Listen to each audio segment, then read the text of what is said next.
आज के कार्यक्रम की एक प्रकार से उत्सव मूर्ति डॉक्टर ऐश्वर्या पंडित जी, जिन्होंने ये संकलन करने का काम किया है।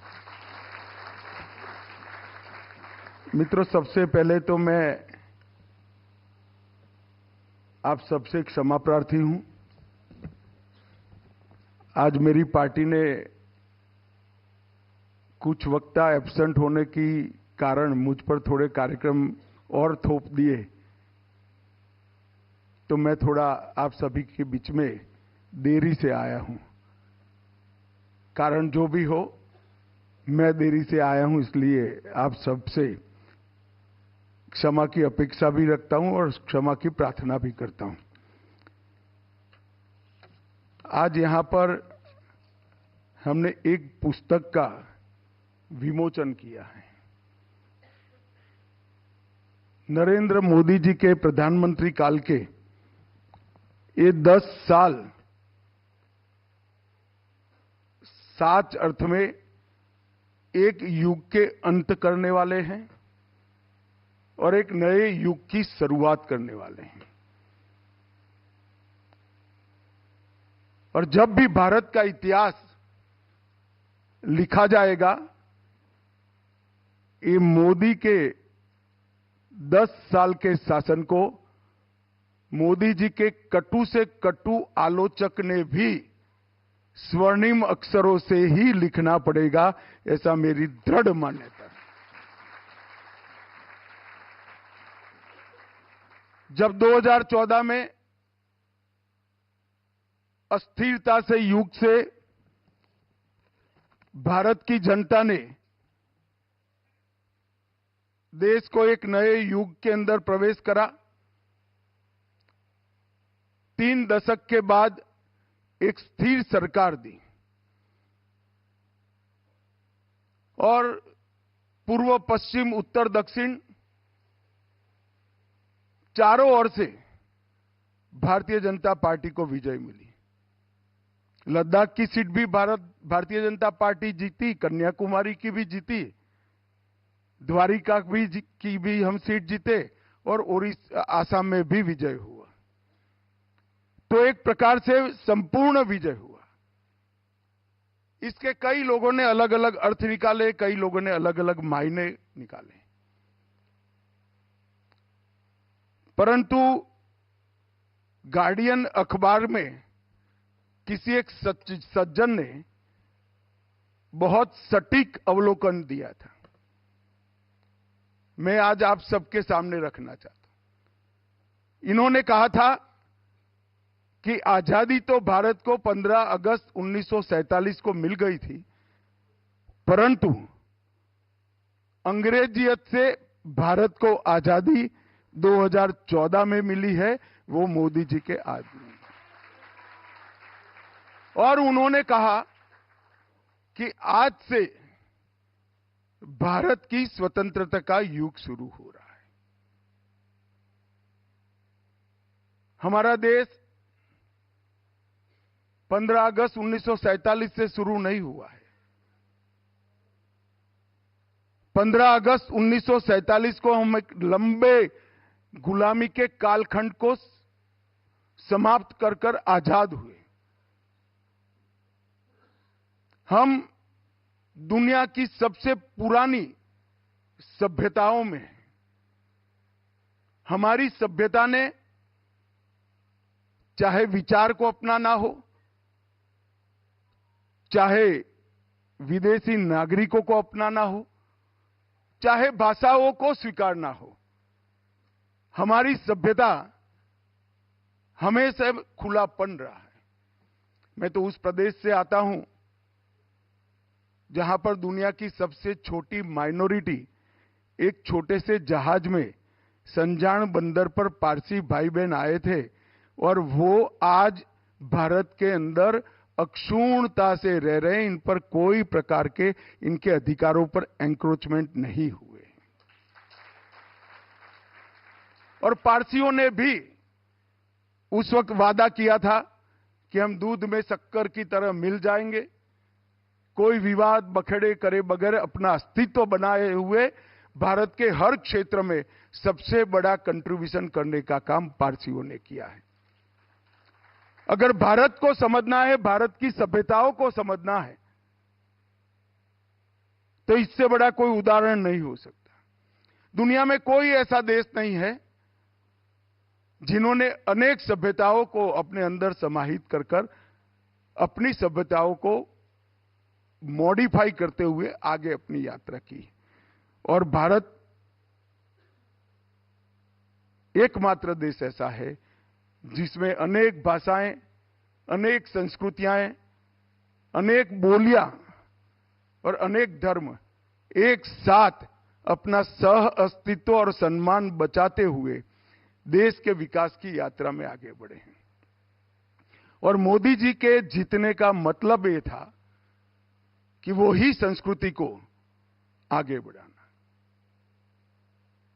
और मोदी जी के जीतने के बाद जो 10 साल गए हैं, उसने गार्डियन अखबार के वो लेखक को सच्चा साबित कर दिया है। 10 साल के बाद अनेक प्रकार के अनेक सेक्टरों में सुधार भी हुए हैं और सेक्टर को गति भी मिली। हर सेक्टर का साइज और स्केल अनेक गुना बढ़ाने का काम नरेंद्र मोदी जी ने किया है। कभी कोई विचार नहीं कर सकता था कि दुनिया की सबसे बड़ी महामारी कोरोना आए और कोई तैयारी के बगैर कोरोना का प्रबंधन दुनिया में सबसे अच्छा भारत करे, इसका कोई सोच नहीं सकता था। उस वक्त मैं गृह मंत्री था, मोदी जी के साथ काम करता था। दुनिया भर के पंडित जब कोरोना आया तब अपने देश की चिंता करे बगैर वो हमारी चिंता करते थे। उनको लगता था भारत क्या करेगा, और वो सही भी थे, वो गलत नहीं थे, हमारे लिए चिंतित थे। परंतु टेक्नोलॉजी का उपयोग कर कर 130 करोड़ की जनता को टीका देने से लेकर उसको टीके का सर्टिफिकेट देने तक की पूरी प्रक्रिया इस तरह से हुई कि किसी को मालूम ही नहीं हुआ। सबसे कम नुकसान में हम बाहर आ गए। वैक्सीन भी हमारे यहां सबसे पहले बना, क्योंकि वैक्सीन बनने का प्रयास हमारे यहां सबसे पहले हुआ, और दुनिया भर के 100 देशों में वैक्सीन हमने भेजा भी। और हमारा जो उपनिषदों का वाक्य है कि संकुचित विचार नहीं होना चाहिए, वसुधैव कुटुंबकम, पूरे देश को अपना परिवार मानना चाहिए, पूरी दुनिया को अपना परिवार मानना चाहिए, उसको भी चरितार्थ करने का काम नरेंद्र मोदी शासन ने किया। मित्रों, जब 2014 में सरकार आई तब कई लोग मानते थे कि एक एक्सपेरिमेंट है नरेंद्र मोदी, मगर मैं आज कह सकता हूं भारत के अब तक के आजादी के बाद के इतिहास में और नजदीक के इतिहास में करीब करीब 150 साल के इतिहास को 3 हिस्सों में भविष्य में बांटा जाएगा। आजादी के पहले का भारत और आजादी के बाद का भारत, एक हिस्सा। दूसरा इमरजेंसी के आपातकाल के बाद का भारत और आपातकाल के पहले का भारत। और तीसरा मोदी के पहले का भारत और मोदी के बाद का भारत। कोई भी इतिहासकार कितना भी क्रूर होगा, कितना भी बायस होगा, मगर ये 3 डिवीजनों को वो पार नहीं कर पाएगा, इतना मुझे विश्वास है। क्योंकि अंततोगत्वा उसको भी स्वीकृति की चाह होती है। तो सबने इस तरह से इतिहास को लिखना ही पड़ेगा। जब कोई व्यक्ति अपनी कर्मठता से, अपने विजन से, अपने साफ हृदय से परिश्रम की पराकाष्ठा कर कर अपने देश का नेतृत्व करता है, तो इतिहास इसको नजरअंदाज नहीं कर सकता है। इतिहास को उसको देखना ही पड़ता है, इसकी नोट लेनी ही पड़ती है। मित्रों, जो मैं अंत में कहूंगा, ऐसा तय कर आया था, वो बात मैं पहले बता देता हूं। आगे मैं बताऊंगा मोदी जी के ये 10 साल में क्या क्या हुआ, हर क्षेत्र में कैसे सुधार हुए। परंतु सबसे पहले मैं जिसको सबसे बड़ी उपलब्धि मानता हूं मोदी जी की,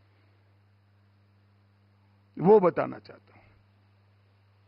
मैंने आजादी की 25वीं सालगिरह भी देखी है, 50वीं भी देखी है और 75वीं भी देखी है। 50वीं भी देखी है, 75वीं भी देखी है। 25वीं को मैंने 75वीं मनाने का जब शुरुआत हुआ, तब उसको हम स्टडी कर रहे थे। ये 50 साल में अंतर देखिए। आजादी की 25वीं सालगिरह मतलब सिल्वर जुबली जब मनाए, तब स्कूलों में कार्यक्रम हुए, पंचायतों में हुए, सरकारी भवनों में हुए और दूसरे दिन से देश चलने लगा। 50 साल बनाए, तब भी विधानसभाओं में एक प्रस्ताव हुआ, संसद में एक प्रस्ताव हुआ और देश चलने लगा। और 75 साल बनाए, तब कोरोना होने के बावजूद देश में 8 लाख से ज्यादा कार्यक्रम हुए। और पूरे कार्यक्रम की डिजाइन मुझे मालूम है, क्योंकि मेरा मंत्रालय इसकी नोडल एजेंसी था, मैं वो कमेटी का चेयरमैन भी था। मोदी जी ने हर पल इसकी चिंता करी कि हमारी युवा पीढ़ी को आजादी के आंदोलन का लंबा इतिहास 1857 से 1947 तक का 90 साल का संघर्ष नई पीढ़ी के ध्यान में आना चाहिए। आजादी के गुमनाम नायकों को देश के इतिहास में स्पेस मिलना चाहिए। 75 साल में किसी भी कालखंड में देश ने जो उपलब्धि प्राप्त की है, उसको देश ने गौरव के साथ याद करना चाहिए। और तीसरा महत्वपूर्ण बात है, 75 से 100 की यात्रा मतलब 2047 15 अगस्त तक भारत को कैसा बनाएंगे, इसका संकल्प लेना चाहिए। और उन्होंने देश की जनता के सामने रखा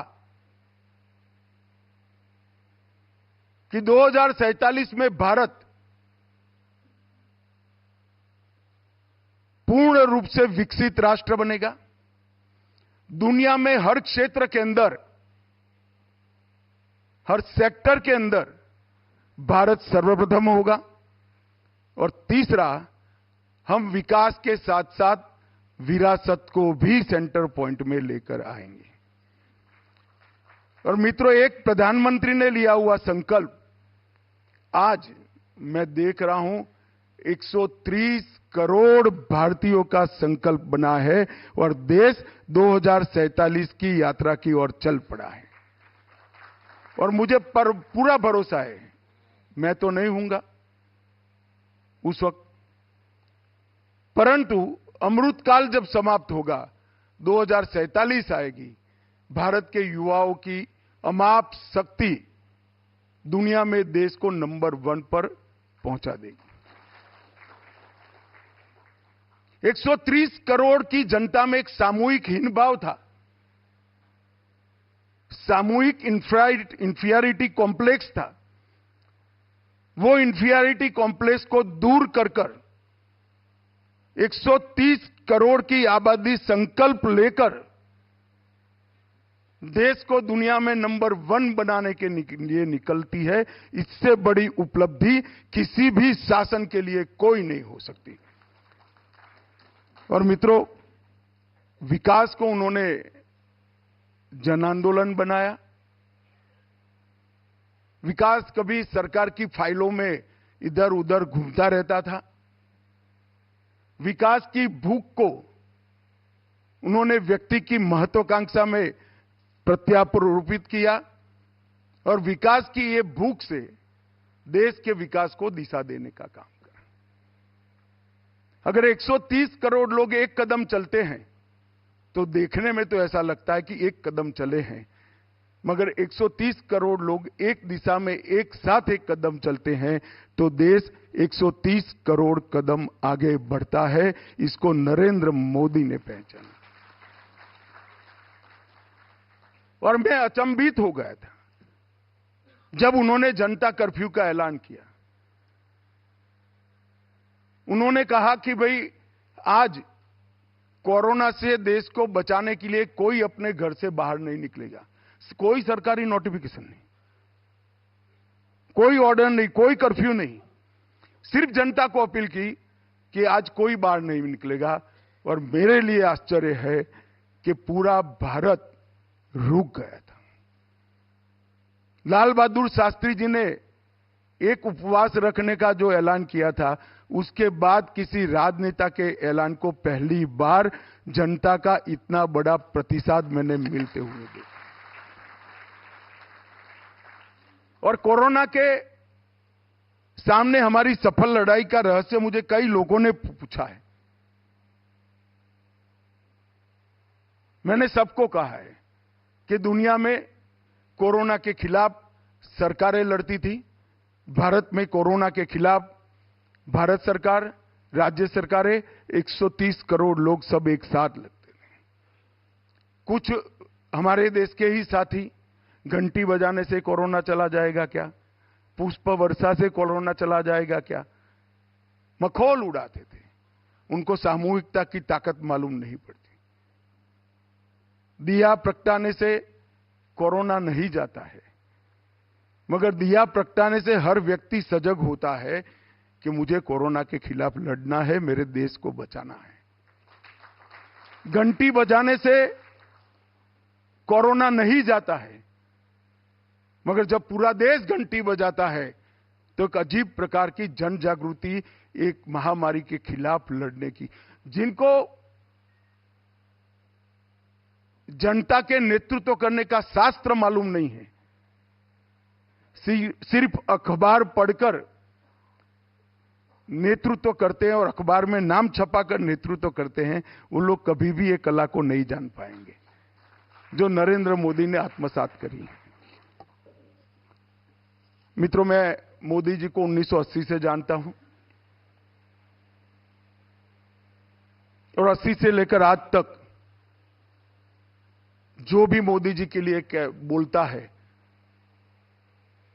वो ये 10 साल का जिक्र करता बोलता है, मगर ये 10 साल ऐसे नहीं जाते। कोई बहुत लिबरल होगा तो 10 साल के पहले मोदी जी के मुख्यमंत्री के काल को देखकर 2002 से देखेगा, मगर 2001 से 2025 इसको देखने के पहले इसके पहले के 40 साल देखने हैं। मैंने मोदी जी को राष्ट्रीय स्वयंसेवक संघ के प्रचारक के नाते कभी स्कूटर पर, कभी मोटरसाइकिल पर, कभी एसटी में बैठकर, गरीब से गरीब घर के अंदर बैठकर खाना खाते हुए देखा है, इसकी तकलीफों को पूछते हुए देखा है। उसके बाद में जब गुजरात में मौका मिला तब वो तकलीफों को योजनाओं में बदलते हुए भी मैंने देखा है, और जब देश भर में मौका मिला तब गुजरात छोड़कर पूरे भारत के अंदर जो संवेदनशीलता से तकलीफों को सुना था, वो पूरी तकलीफों को दूर करने का रोड मैप बन गया। अथाह परिश्रम, सेल्फलेस व्यक्ति है। इनके लिए एक शब्द स्वामी रामदास ने किया था, वैसे तो शिवाजी महाराज के लिए किया था। जब शिवाजी महाराज और रामदास जी का संवाद हुआ तब उन्होंने पूछा कि राजा कैसा होना चाहिए, तो जो जमाना था वो जमाना की व्याख्या की थी। मोदी जी ने तो राजा की व्याख्या सेवक के नाम से करी। उस जमाने की व्याख्या थी कि राजा स्वामी होता है, मगर उपभोग शून्य स्वामी बनना चाहिए।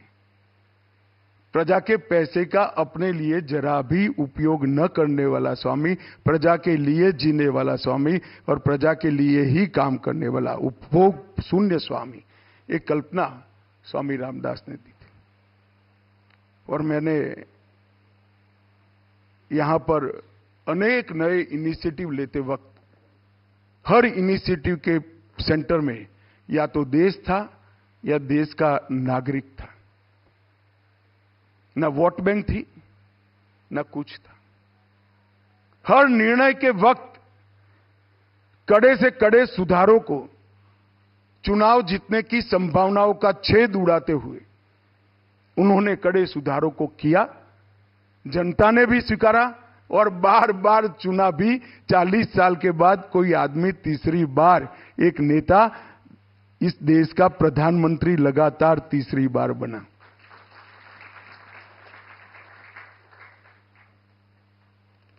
तो एक प्रकार से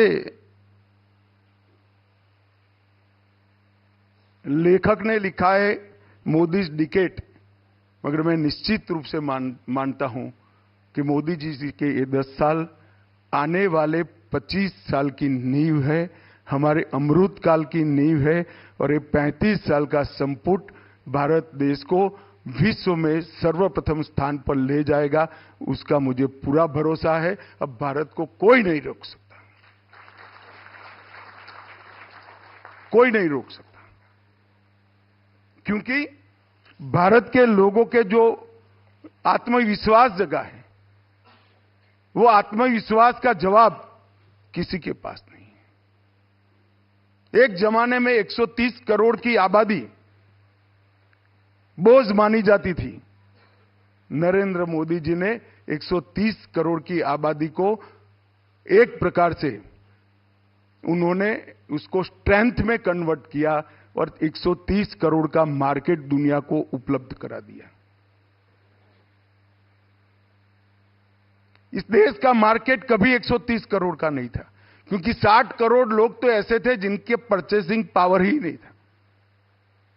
वो 60 करोड़ गरीबों को एक ही डेकेड के अंदर, 10 साल के अंदर मोदी जी ने घर दिया, घर में गैस दिया, शौचालय दिया, पीने का पानी दिया, 5 लाख तक का स्वास्थ्य का खर्चा पूरा सरकार ने उठा लिया, 5 किलो अनाज उनको पीने के लिए दिया और खाने के लिए दिया, और कई सारी सुविधाएं दे दी। तो जिसके लिए 5-5 पीढ़ी से वो 60 करोड़ लोग संघर्ष करते थे, वो 60 करोड़ लोगों के संघर्ष को एक दशक के अंदर ही उन्होंने समाप्त कर दिया। अब उसके लिए समस्या है कि मैं करूं क्या। पहले तो रोज खाने के लिए करते थे, 5 किलो अनाज मिल गया, पीने का पानी बाहर से खरीदना पड़ता था, घर में नल आ गया, शौचालय आ गया, इलाज फ्री हो रहा है। अब उसको लगता है मेरे घर में फ्रिज आना चाहिए, मेरे घर में पंखा आना चाहिए, मेरे घर में बाकी सुविधाएं आनी चाहिए। और देखते देखते देखते 60 करोड़ का हिस्सा एक बड़े मार्केट में तब्दील करने का काम नरेंद्र मोदी जी ने किया है, और उनकी सारी बेसिक सुविधाएं एक 10 वर्ष के अंदर समाप्त कर दी।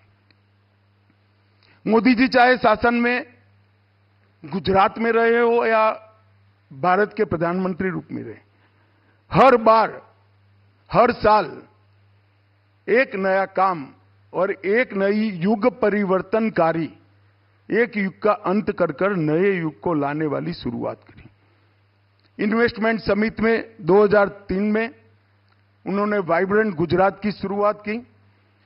2004 में गांव में 24 कलाक बिजली देने की शुरुआत की। 2005 में मुख्यमंत्री चिरंजीवी स्वास्थ्य बीमा योजना की शुरुआत की। 2007 में वन बंधु कल्याण योजना की शुरुआत की। 2009 में गुणोत्सव शुरू किया। 2010 में खेल महाकुंभ शुरू किया और 2012 में मुख्यमंत्री अमृतम शुरू किया। और हर चीज के नीचे आप जाएंगे तो पूरे समाज के विकास का खाका खींच।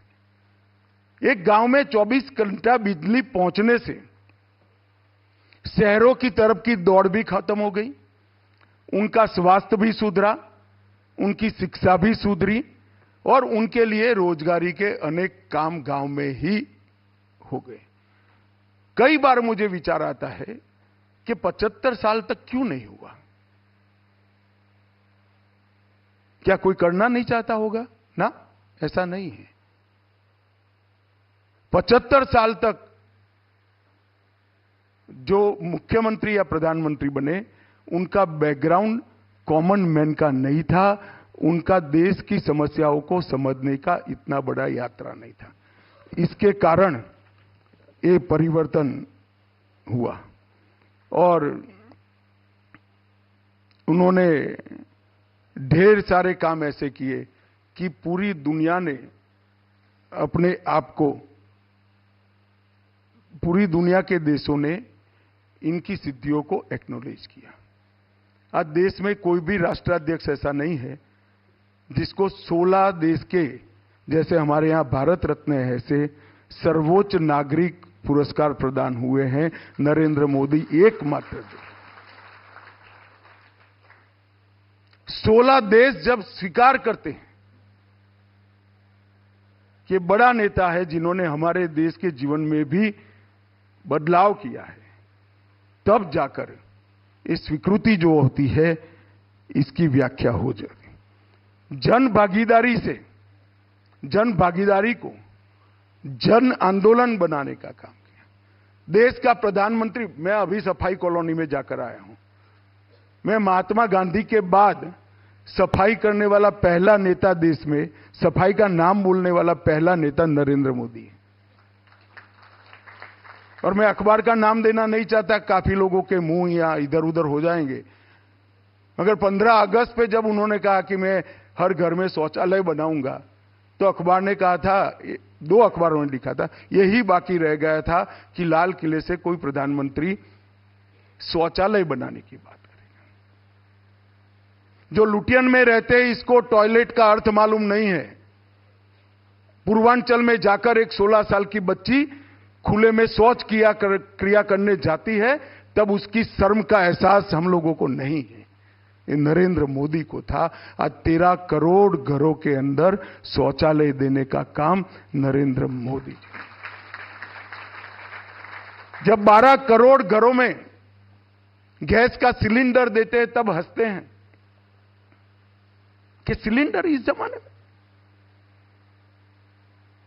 जिनके घर में धुएं से, चूल्हे से खाना पकता है और खाना पकाने वाली माता का फेफड़ा फाइब्रोसिस से ग्रस्त हो जाता है, उसको मालूम पड़ेगा कि चूल्हे ने जीवन में कितना बड़ा परिवर्तन किया है। इस देश में 20,000 गांव ऐसे थे 75 साल के बाद बिजली का खंभा भी नहीं पहुंचा था। आज देश का हर घर बिजली से युक्त हुआ है। यहां जो मीमांसा करते हैं, उनको ये सारी चीजों का मूल्य शायद ही समझ में आएगा। और ऐसी तो कई सारी योजनाएं हैं जिन्होंने लोगों का जीवन परिवर्तित कर दिया, सबको विकास की यात्रा में जोड़ा। जिसका घर 8 घंटे धुएं से भरा रहता हो, वो देश का नहीं सोच सकता। जिसके पास अपने स्वास्थ्य की ही व्यवस्था न हो, वो देश के स्वास्थ्य की चिंता नहीं कर सकता। जिस बच्ची के पास टॉयलेट ही न हो, वो बच्ची कलेक्टर या डीडीओ बनने का स्वप्न नहीं देख सकती है। इतनी बड़ी आबादी को हमने उनके भाग्य पर छोड़ा था। और 2014 में मोदी जी के आने के बाद ढेर सारे परिवर्तन हुए और वो परिवर्तनों ने देश को आगे बढ़ाया। एक 10 साल के अंदर 25 करोड़ लोग गरीबी रेखा के बाहर आए। 80 करोड़ लोगों को मुफ्त राशन मिल रहा है। 12 करोड़ से ज्यादा टॉयलेट्स बने, शौचालय बने। 4 करोड़ से ज्यादा लोगों को अपना घर मिला। 15 करोड़ से लोगों के घर में पहली बार नल से जल पहुंचा, फ्लोराइड विहीन पीने का पानी मिला। 54 करोड़ लोगों को, परिवारों को बैंक का अकाउंट मिला। और कोरोना जैसी आफत से भी हम मुक्त हो गए। इसके साथ साथ एक दूसरा पक्ष भी है। आज विश्व के 46% real time digital transaction Bharat में होते हैं। विश्व के 46 टाइम।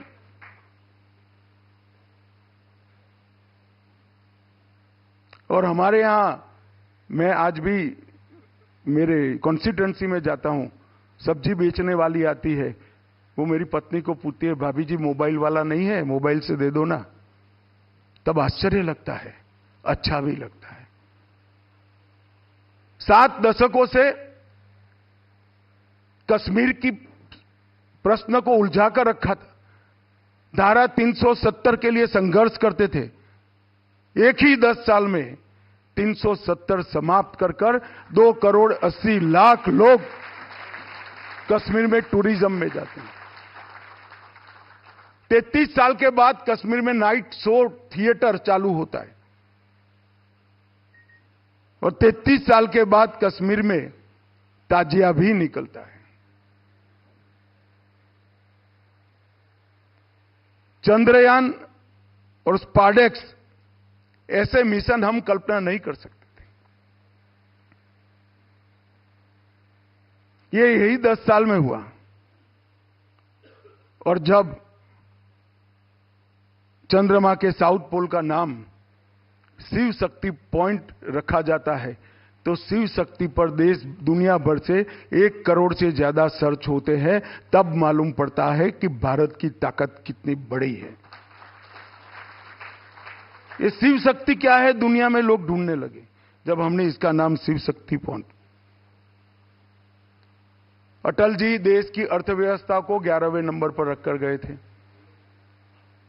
फिर एक अर्थशास्त्री प्रधानमंत्री जी आए, इन्होंने एक बड़ा अच्छा काम किया।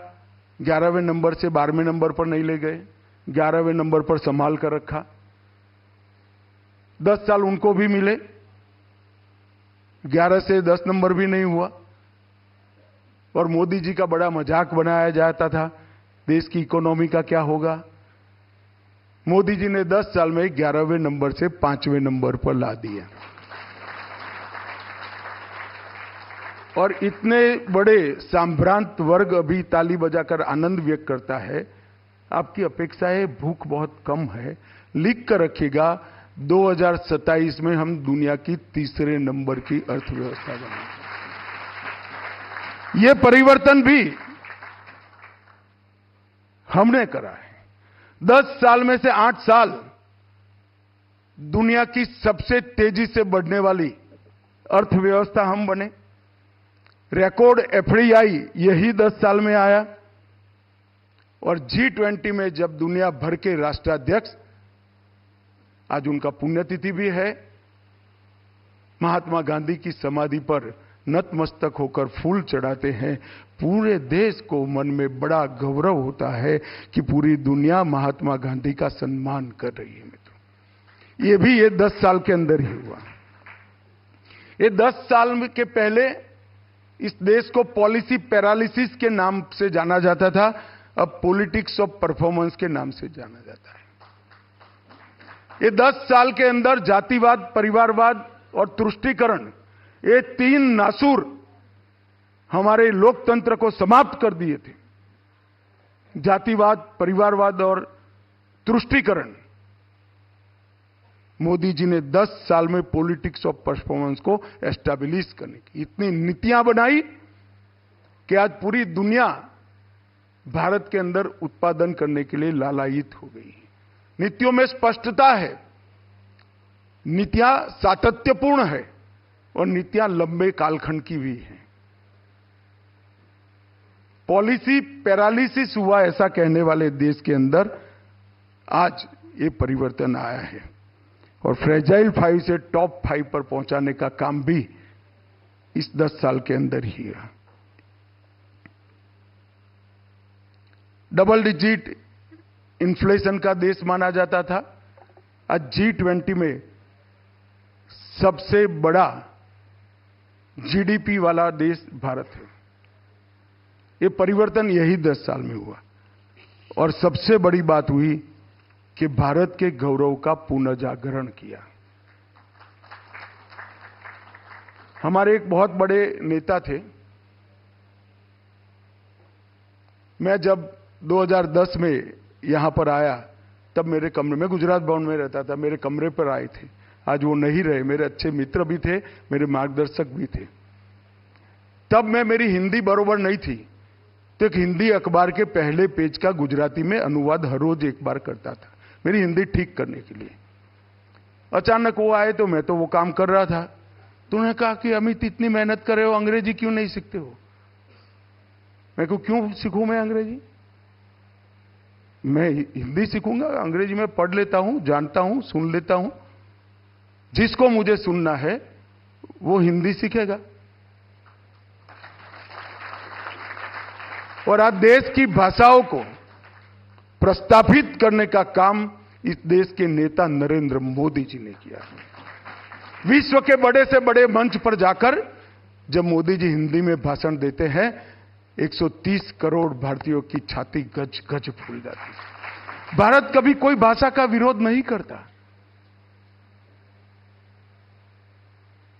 मगर भाषा बुद्धिमत्ता का परिचायक नहीं है।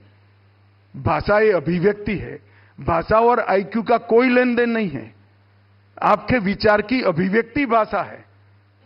और भाषा के कारण इंफीरियरिटी कॉम्प्लेक्स में आया ऐसे पंगु समाज कभी दुनिया में बड़े नहीं हो सकते। और इस विश्वास को नरेंद्र मोदी जी ने जमीन पर उतारा। 550 साल से राम मंदिर का नाम लेते हुए सब डरते थे, हम तो सालों से लेते थे, मगर पूर्ण संवैधानिक तरीके से राम मंदिर समस्या का समाधान भी ढूंढा, राम मंदिर भी बनाया और देश में एक भी दंगा भी नहीं हुआ। ये भी नरेंद्र मोदी के शासन में। काशी तमिल संगमम, इसके माध्यम से कुछ नेता आज कह रहे हैं कि दक्षिण को अन्याय हो रहा है, दक्षिण को अलग कर दो। कुछ पार्टियों के नेता कहते हैं दक्षिण को अलग देश बना दो। भाई काफी काट दिया, आपका समय था तब। 1/3 हिंदुस्तान काट दिया आपने, अब कब तक काटोगे? देश को एक करने का काम नरेंद्र मोदी जी ने किया। और दुनिया भर में गुलामी के कालखंड में चोरी कर कर विदेश गई हुई हमारी सांस्कृतिक धरोहर 350 से ज्यादा मूर्तियों को भारत में वापस लाने का काम भी नरेंद्र मोदी। राष्ट्रीय मैनस्क्रिप्ट मिशन के द्वारा 5 करोड़ से ज्यादा पांडुलिपियों को उन्होंने जोड़ने का काम किया, संरक्षित करने का काम किया। और पीएम विकास के माध्यम से हमारे ट्रेडिशनल मार्केट को भी बढ़ाने का काम किया। इसके साथ चंद्रयान 4, गगनयान, भारतीय अंतरिक्ष स्टेशन और स्पेस सुपर पावर बनने की दिशा में एक 25 साल का रोड मैप भी यही 10 साल में तैयार हुआ। डिजिटल इंडिया और जैम के माध्यम से सबसे ज्यादा डिजिटल ट्रांजैक्शन करने वाले हम देश बने।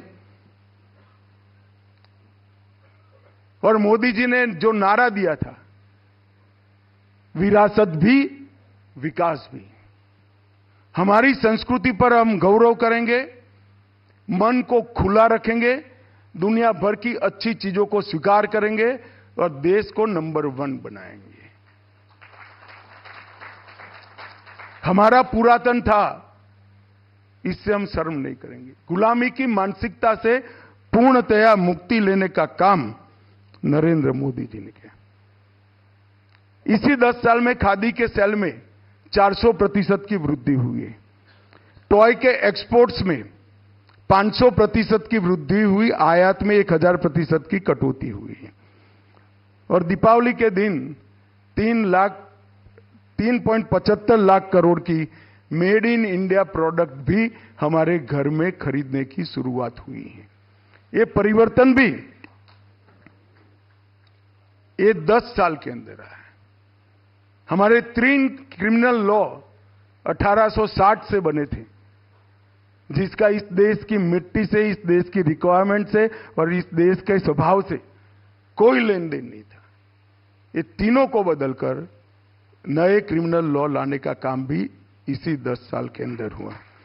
2000 अप्रचलित कानून जो अंग्रेजों के जमाने में थे उसको समाप्त कर दिए। 39,000 कॉम्प्लायंस को समाप्त कर दिया। मैं पहली बार एमएलए बना तब मेरे घर पर सबसे ज्यादा लोग आते थे तो पानी मांगने के लिए नहीं आते थे, वो कम इनकम है इसका सर्टिफिकेट लेने के आते थे। नरेंद्र मोदी जी ने कहा कि मेरे देश का नागरिक क्यों झूठ करे बोलेगा, उन्होंने सेल्फ सर्टिफिकेशन की व्यवस्था कर दी। बच्चे का पिता ही कहेगा कि मैं मेरी इनकम कम है तो कर दो सर्टिफाइड। ये नए युग की शुरुआत है। और मित्रों, पहली बार मातृशक्ति का 33% आरक्षण देश की विधानसभाओं में और लोकसभा में यही हुआ। जय जवान जय किसान के साथ ये दोनों के महत्व को जरा भी कम करे बगैर जय विज्ञान और जय अनुसंधान जोड़कर रिसर्च एंड डेवलपमेंट के क्षेत्र में भारत को टॉप पर ले जाने का काम किया। और कई सारी इमर्जिंग इकोनॉमी को गति देने वाली गतिविधियों को भारत उसका फाउंडर कंट्री बने, इसके लिए काम किया। चाहे ग्रीन एनर्जी हो, ग्रीन हाइड्रोजन हो, इलेक्ट्रिक व्हीकल हो, अंतरिक्ष हो, डिफेंस का उत्पादन हो, ये सारी चीजें, सेमीकंडक्टर हो, आने वाले 25 साल तक भारत को आर्थिक रूप से गतिविधि देने का काम किया। और कई सारे बदलाव हुए। आज भारत विश्व में 60%, 60% और हर 2 में से 1 वैक्सीन अगर कोई सप्लाई करता है तो हमारा भारत करता है। ये छोटी उपलब्धि नहीं है 10 साल में। मैन्युफैक्चरिंग में भारत का आज विश्व में दूसरा नंबर हुआ है। और ढेर सारे नए defence production, infrastructure, ease of doing business और कई प्रकार के प्रशासनिक सुधार उसमें किए। इसका परिणाम है कि 9 चीजें ऐसी है जिसमें भारत विश्व में 1 नंबर है, 11 चीजें ऐसी है जिसमें भारत विश्व में दूसरे नंबर है और 9 चीजें ऐसी है जिसमें भारत विश्व में तीसरे नंबर पर रहा है। पहला, दूसरा, तीसरा मिलकर 2014 में 5 चीजें भी नहीं थी। ये जो मैंने कहा ना, साइज और स्केल दोनों का परिवर्तन करने का काम नरेंद्र मोदी जी ने किया है। और सबसे बड़ी बात, 12 लाख करोड़ के घपले, घोटाले, भ्रष्टाचार वाली सरकार की लेगेसी से बाहर आकर एक भी आरोप बगैर 11 साल तक नरेंद्र मोदी ने सरकार चलाई है। विपक्ष भी एक भी आरोप नहीं लगा।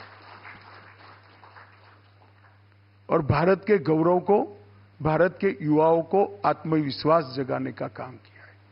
जिस प्रकार से स्टार्टअप बढ़े हैं वो बताता है कि हमने भारत के युवाओं का आत्मविश्वास जगाया। इसीलिए पूरा विश्व इंडियाज मोमेंट की बात करता है। और भारत में भविष्य देखने वाले दुनिया के देश बढ़ते ही जा रहे हैं। और इसीलिए मैं कहता हूं कि ये 10 साल के साथ साथ एक लंबा रोड मैप भी मोदी जी ने दिया है। 2025 में भारत का पहला क्रू मिशन गगनयान, 27 तक तीसरे बड़ी अर्थव्यवस्था बनना, 30 तक $206 बिलियन ईवी मार्केट का टारगेट, 300 बिलियन डॉलर की बायो इकोनॉमी का टारगेट 2030 तक, 2030 तक 2 ट्रिलियन का एक्सपोर्ट का लक्ष्यांक, 2035 तक विश्व में अंतरिक्ष स्पेस में अंतरिक्ष स्टेशन स्थापित करना, 2036 में ओलंपिक की मेजबानी करना, 2040 पर मैन ऑन मून चंद्रमा पर मनुष्य पहुंचाने का मिशन और 2047 में पूर्ण रूप से विकसित भारत का विजन। ये 10 वर्ष के नींव डालने का ये कार्यक्रम 25 साल बाद हमारे आजादी के लिए बलिदान देने वाले हमारे आजादी के शूरवीरों ने जो कल्पना करी थी, वो कल्पना का भारत होगा। हम पूर्ण रूप से विकसित भी होंगे, दुनिया में भारत का दबदबा भी होगा और पूर्ण रूप से भारतीय भी होंगे। इसका गारंटी नरेंद्र मोदी के इस 10 साल ने निश्चित किया। और नरेंद्र मोदी के 10 साल, ये पूरा विश्व भले 10 साल के रूप में देखा। मैंने ऊपर ऊपर से देखा है सभी आर्टिकलों को, वो 10 साल को ही देख सकते हैं। जो वट वृक्ष का एक बीज होता है, उसको किसान ही जान सकता है कि वट वृक्ष का आयुष्य 500 साल का होता है और उसका जीवन भी 500 साल का होता है। और सबसे बड़ा वृक्ष विश्व में कोई है तो वट वृक्ष है। ये 10 साल भारत के लिए वट वृक्ष के बीज के समान है। आने वाली सदियों तक यहीं से पैर रखकर महान भारत की रचना होने वाली है। और विवेकानंद और श्री अरविंद ने जो कल्पना देखी थी कि भारत माता पोता ने अपने संपूर्ण तेज के साथ दुनिया के सामने गौरव के साथ खड़ी होगी, वो दिन जरूर आएगा। शायद हम हो न हो, मगर ये प्रक्रिया का हम हिस्सा है। इसका कम से कम मुझे तो बहुत गौरव है और ये मोदी जी के 10 साल ने किया है। आप सभी का धन्यवाद, धन्यवाद। तो आप सुन रहे थे गृह मंत्री अमित शाह को, जहां Indian renaissance the Modi decade इस पुस्तक के विमोचन कार्यक्रम में भी अपना संबोधन प्रस्तुत करते हुए पिछले 10 सालों में प्रधानमंत्री नरेंद्र मोदी के नेतृत्व में देश ने जिस तरीके से विकास किया है, उसी की एक तस्वीर प्रस्तुत कर रहे थे। आइए शुरुआत कर लेते हैं न्यूज नाइट के हेडलाइंस के साथ।